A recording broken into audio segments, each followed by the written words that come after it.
A driver loses control of his pickup truck on I-90 in Lake County.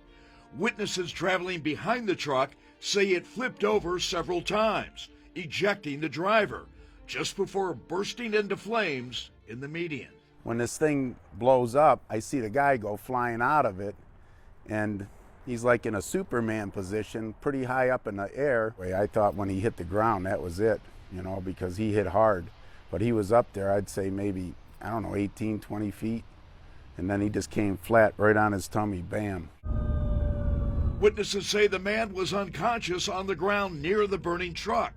Several of them were on the phone with 911 dispatchers. And she said, you got to move him out of there. If the truck's on fire, the truck's probably going to blow up. I told her, I said, well, it already blew up. She goes, well, it might blow up again, so you got to move him. That's when a group of Good Samaritans teamed up to drag the victim a safe distance away from the burning truck. And so we just rolled him over, make sure he was alive and breathing. And once we figured out he was alive and breathing, we knew we had to move him because the car was going to explode. And when we got on the other side, the airbag and the dash blew up.